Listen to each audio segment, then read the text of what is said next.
akhir jabatan, ya kalau kita melihat ya memang untuk penyelenggara pemilu tahapan saat ini masuk pada tahapan perekrutan untuk mencari yang terbaik lagi dari sebelumnya. Ya, kalau melihat ya, selama masa jabatan saya di 2017 ya, terkait dengan Panwaslu Kabupaten, kemudian masuk sesuai dengan Undang-Undang 7 itu regulasi berubah menjadi Bawaslu Kabupaten. Alhamdulillah banyak program-program yang sudah terselesaikan, ya dimana ya bagaimana kita ingin menciptakan penyelenggara pemilu yang berintegritas. Ya pastinya ya kita tanya dulu kepada diri kita apakah kita sudah berintegritas. Kalau kita yakin ya baru kita laksanakan. Kalau kita tidak yakin apakah kita berintegritas, ya bagaimana kita mau menciptakan pemilu yang baik kalau kita sendiri tidak baik.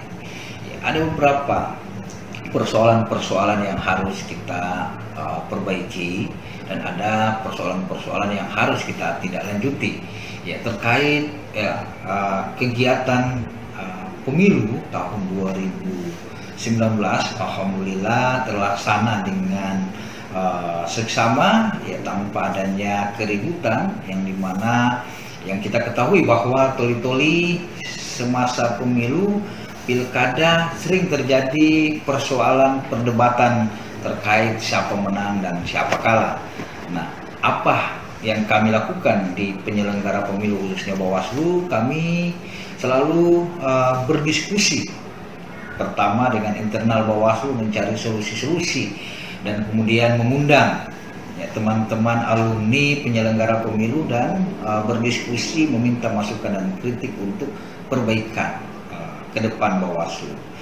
Nah kemudian muncul saran dan masukan agar Bawaslu itu lebih mendengar kritikan dan lebih banyak sowan ke peserta-peserta pemilu, tokoh-tokoh masyarakat. Nah dalam masa kepengurusan saya bersama kawan saya Pak Samsuri dan Pak Rustam, ya kami melakukan safari politik yang kami lakukan berkunjung ke sekretariat partai-partai yang ada. Kami diskusi terkait persoalan-persoalan kepemiluan, baik kami lakukan sebelum pemilu, masuk tahapan kampanye dan setelah pemilu, sehingga keakraban kami dengan peserta pemilu itu terjalin harmonisasi. Tidak hanya 1-2 partai, tapi kami mendatangi semua yang ada di Kabupaten Toli-Toli. Itu adalah program-program kami yang kami jalankan. Dan kemudian kami juga lakukan safari Jumat. Ya, dalam hal ini kami mengunjungi tempat-tempat pemilih yang kurang, yang kami anggap rawan. Kami khutbah di sana dan memberikan pencerahan-pencerahan di masyarakat. Kemudian safari Ramadan kami juga melakukan melihat persoalan-persoalan yang rawan, karena kami dalam bekerja ada target-target, ada informasi-informasi yang kita dapatkan dari masyarakat bahwa di sini rawan memilih, rawan money politik. Itu yang kami petahkan, sehingga dasar itu kami melakukan kegiatan-kegiatan untuk mengcounter agar tidak terjadi lagi persoalan-persoalan yang dianggap rawan. Alhamdulillah ya kita lakukan safari ke masjid-masjid, safari ke desa-desa. Ya kita lakukan itu untuk menyampaikan persoalan larangan-larangan. Jumat kita masuk, tempat-tempat ibadah kita datangi, selebaran kita buat, poster-poster kita buat dan kita tayangkan ke masyarakat, kita tempel, sehingga masyarakat mengetahui apa yang harus dilakukan, siapa yang harus dipilih, kan seperti itu. Dan kenapa kita harus memilih, itu adalah kegiatan-kegiatan yang kami lakukan selama periode kami. Tidak seperti itu, kami juga sering melakukan kegiatan-kegiatan keagamaan untuk bagaimana mensucikan diri, ya kami setiap hari-hari besar agama kami melakukan zikir, doa bersama untuk membersihkan kita, mengundang stakeholder untuk mari kita melakukan kegiatan-kegiatan keagamaan. Kenapa? Karena walaupun kita sebagai penyelenggara, kalau kita terlepas dari agama ya pasti kita tidak baik untuk melakukan, karena sesuai dengan keyakinan ya kita bekerja berdasarkan undang-undang dan keyakinan agama. Itu juga yang kami lakukan. Safari ke OPD kami lakukan. Setiap OPD kami datangi untuk mencegah terjadinya netralitas ASN. Ini juga yang kami lakukan untuk safari ke OPD. Kenapa? Kami menganggap ya pimpinannya dapat menyampaikan informasi-informasi ke bawahannya untuk bagaimana menjadikan pemilu itu damai tanpa ada keberpihakan. Kita tahu bahwa ASN itu adalah pelayan masyarakat, tidak netral, itu mengakibatkan fatal. Kenapa? Karena pasti mendukung salah satu, sehingga jika ada masyarakat yang tidak sama dengan dia, bisa jadi persoalan perbedaan, akhirnya pelayanannya akan berbeda. Sehingga ini yang kami sampaikan. Diskusi dengan TNI Polri, ya kami datangi sambangi mereka untuk bagaimana pemetaan rawan. Ya, jadi kami diskusi bahwa ada rawan, indeks kerawanan yang terjadi di wilayah-wilayah ini, karena kita dapat masukan dari teman-teman bahwa di sini ada rawan, sehingga kami sudah petakan dengan pihak keamanan untuk menjaga. Apabila terjadi persoalan, kita sudah siap antisipasi agar dapat meminimalisir terjadinya pelanggaran yang ada. Itu adalah problem-problem kegiatan-kegiatan yang kita lakukan selama ini. Tergantung terkait dengan sosialisasi, kami juga melakukan sosialisasi, ya membuat kerja sama dengan beberapa ormawa, ya OPD. Kita adakan kerjasama bagaimana melakukan pengawasan partisipatif, melibatkan instrumen-instrumen mereka, ya yang saat ini yang masih kita belum belum mendapatkan hasil dari MOU itu, karena belum ada informasi yang lebih intensif untuk bekerja sama. Kenapa? Karena dalam hal ini untuk melakukan sosialisasi, di mana kami melakukan MOU, mereka ingin melaksanakan sosialisasi ini biayai oleh Bawaslu, mereka kan turun, tapi kami dalam hal ini belum mempunyai pembiayaan dalam sosialisasi bersama dengan OKP, karena melihat anggaran yang ada, ya seperti itu, bahwa sosialisasi yang dilakukan adalah sosialisasi internal, tidak melibatkan atau memandatkan oleh organisasi lain untuk melakukan sosialisasi, sehingga persoalan ini yang masih kita lakukan sampai saat ini.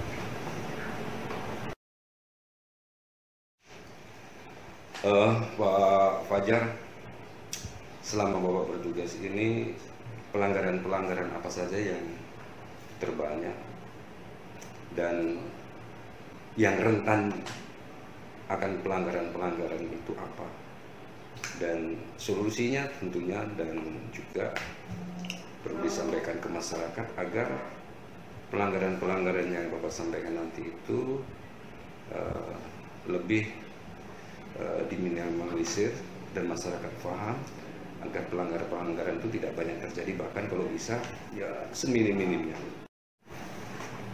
Silakan. Ya, jadi ya terkait dengan pelanggaran, ya mungkin saya akan menjelaskan terkait dengan pelanggaran pemilu dan pilkada. Ya, terkait dengan pelanggaran kami dapatkan pada pemilu itu ada netralitas yang kami dapatkan, ya netralitas ASN itu, ya dimana kami sudah menghimbau kepada yang bersangkutan untuk tidak melakukan sosialisasi, tetapi beliau tidak mengiyakan himbauan kami, dan bahkan beliau mengatakan bahwa kami tidak mengkampanyekan, ya yang banyak pemahaman mereka kalau kampanye itu adalah hadir di lapangan. Nah, sehingga kami sampaikan bahwa kampanye itu ada beberapa metode. Iya, diantaranya pertama penyebaran bahan kampanye, pemasangan atribut kampanye, pemasangan baliho, terus rapat umum, sehingga ya pengetahuan teman-teman di tingkat bawah, tingkat masyarakat itu yang dikatakan kampanye itu adalah rapat umum. Sehingga mereka mengatakan bahwa saya tidak mengkampanyekan, cuman mensosialisasikan. Nah, padahal sudah jelas di undang-undang ASN mereka dilarang untuk mensosialisasikan atau mengkampanyekan salah satu peserta atau calon. Nah itu, sehingga kami mengundang dan membuat putusan bahwa yang bersangkutan bersalah, dan kami teruskan ke Komisi ASN, dan Komisi ASN menurunkan hukuman penundaan pangkat waktu itu. Itu yang kami dapatkan di pemilu. Dan kemudian salah satu kepala desa. Ini warning Pak ya, berarti ini warning kepada Ya. ASN maupun kepala desa, mungkin ada kampanye terselubung di dalamnya. Kami menyampaikan kepada saudara-saudara kami masyarakat, ASN, kepala desa untuk tidak melakukan tindakan-tindakan, harus memahami regulasi bahwa ya kampanye itu bukan nanti rapat umum, tetapi banyak cara yang dilakukan. Penyebaran bahan kampanye, ya ini kan penyebaran bahan kampanye, membagi-bagikan stiker itu masuk kampanye. Terus pemasangan baliho itu masuk kampanye, itu metodenya. Kumpul orang banyak, ya itu. Nah, itu yang terjadi di ASN, sehingga kami berharap teman-teman ASN untuk tidak main wilayah itu lagi, sehingga di 2024 nanti bisa bersih. Siapapun yang terpilih di Bawaslu Kabupaten bisa menyampaikan informasi-informasi ini, edukasi kepada masyarakat agar masyarakat memahami seperti ini loh pelanggaran. Ya, tetapi jangan langsung menjudge mereka salah, tetapi harus kita lakukan pencegahan. Kami lalu sudah menegur, memberikan surat instruksi, himbauan, menempel di tempat-tempat, di kantor-kantor bahwa ini yang tidak bisa dilakukan. Termasuk di pileg nanti Pak ya? Ya, di pileg ini yang tidak bisa. Nah, kemudian kepala desa. Ya, kami juga berharap teman-teman kami kepala desa untuk tidak melakukan gerakan-gerakan berpihak ke salah satu orang dan merugikan salah satu orang. Nah, ini yang terjadi kemarin. Ada kepala desa yang coba mengkampanyekan salah satu calon legislatif, dan dia sampaikan pada saat pertemuan. Jadi ada pertemuan menghadirkan pejabat-pejabat yang ada di desa, organisasi-organisasi yang ada di desa, lantas dia ilustrasikan untuk memilih salah satu calon dengan membandingkan dengan desa yang lain. Ya, penyampaiannya kalau desa kita mau bagus, ya harus ada anggota dewan di dalamnya seperti desa-desa sebelah. Memang kalau kita lihat niatnya bagus kepala desa untuk memajukan desanya, tetapi caranya yang keliru, sehingga ya namanya aturan ya kami tidak lanjuti. Nah, itu yang terjadi pada pemilu legislatif di 2019. Nah, terkait dengan pilkada, ya kami juga mewanti-wanti kepada kawan-kawan kami, terutama penyelenggara pemilu, untuk lebih intens menyampaikan sosialisasi di masyarakat. Kami juga meminta teman-teman media, teman-teman ormas untuk mari kita sosialisasikan aturan-aturan larangan-larangan. Ya, ada 19 larangan untuk netralitas ASN. Saya katakan karena pelanggaran yang kami banyak dapatkan di 2020 itu ada 56 laporan, itu yang terbanyak itu adalah netralitas ASN, dan itu terbukti melakukan pelanggaran. Di antaranya adalah Ekselon 2, Ekselon 3, dan staf guru. Itu yang kami dapatkan, dan itu sudah kami sampaikan langsung, kami tempelkan kami surati, diterima langsung oleh yang bersangkutan, dan kita tempel di kantornya, tetapi ya mereka melakukan pelanggaran, sehingga tugas kami sebagai penegak hukum wilayah penyelenggara pemilu kami tindaki. Waktu itu pada saat bertepatan dengan adanya bencana non alam, ya, dasar dengan banyaknya pelanggaran yang terjadi, saya lakukan riset. Saya meneliti kenapa sih ASN itu banyak melakukan keberpihakan. Ternyata dalam hasil riset saya diskusi dari beberapa OPD, beberapa staf, yaitu lebih kepada bagaimana mereka mempertahankan jabatan, bagaimana mereka mendapatkan jabatan. Itu yang lebih banyak kami dapatkan dibanding dengan karena saudara, sepupu, atau pertemanan. Ya, jadi ada juga yang mengatakan kenapa dia tidak netral, karena itu sahabatnya, dia tahu dia bagus. Ada juga karena keluarganya. Tetapi dari sekian banyak pertanyaan kuesioner yang kami layangkan, lebih banyak kepada jabatan. Sehingga ya, kenapa di 2000 pemilu dengan pileg itu rentang dengan netralitas di pilkada, karena lebih banyak diiming-imingkan untuk mendapatkan jabatan kalau kandidat yang dia bantu itu menang. Nah, ini yang menjadi persoalan untuk itu. Dana. Baik. Iya. Ada satu lagi di 2019. Ini aparat Pak Lingkungan, ya, di mana ya mungkin tanpa sepengetahuan dia ingin bagaimana orang semua memilih, dia mempersilahkan orang untuk memilih dengan menggunakan identitas lain. Nah, dia menggunakan identitas yang dimana identitas ini diamanatkan oleh undang-undang adalah surat keterangan dari Capil, tapi dia menggunakan pemilihan adalah surat keterangan dari RT. Nah, ini juga persoalan kepada penyelenggara pemilu yang tidak memahami regulasi. Ya, seandainya teman-teman kami di penyelenggara tingkat bawah memahami regulasi, pasti tidak memberikan kesempatan untuk memilih. Sehingga memang ya bukan hanya persoalan kekeliruan terjadi di masyarakat, tapi kita jadi penyelenggara pemilu harus memang hati-hati dalam memberikan ruang orang untuk memilih, sehingga tidak terjerumus dalam suatu persoalan. Ya, kenapa terjadi seperti itu? Karena ada hubungan kekeluargaan yang masuk dalam lingkungan penyelenggara yang memberikan kesempatan kepada orang untuk memilih tanpa melalui prosedur melihat apakah memang dia seperti jelas identitasnya, sehingga dia memberikan. Nah, ini yang menjadi persoalan. Saya berharap ini tidak terjadi lagi di masyarakat. Saya berharap teman-teman agar hati-hati dalam melakukan pencoblosan atau memilih. Kalau memang tidak terdaftar sebagai pemilih di wilayah situ, atau bukan berdomisili, tidak punya identitas, jangan lakukan pemilihan dengan menggunakan identitas orang lain. Kenapa? Karena fatal, bisa diancam pidana.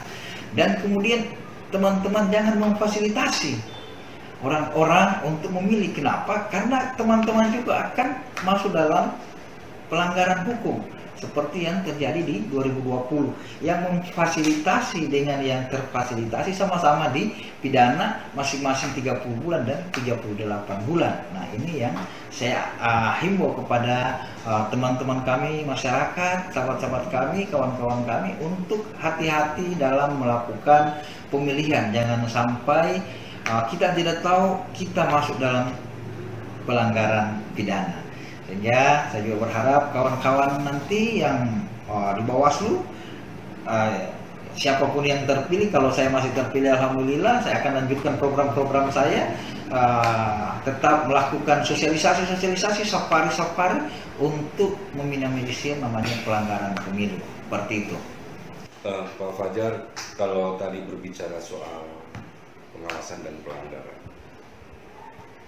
tentu masyarakat juga ingin turut serta. Bagaimana keikutsertaan masyarakat dalam pengawasan ini? Apa saja yang bisa dilakukan oleh masyarakat dan langkah-langkah apa saja yang tentunya harus diambil atau disampaikan agar Bawaslu bisa masa saja, Pak. Silakan. Ya, jadi terkait dengan pengawasan, mengikutsertakan masyarakat. Jadi Bawaslu di Undang-Undang 7 mengamanatkan ada pengawasan partisipatif. Nah, di sini teman-teman masyarakat bisa masuk dalam pengawasan partisipatif.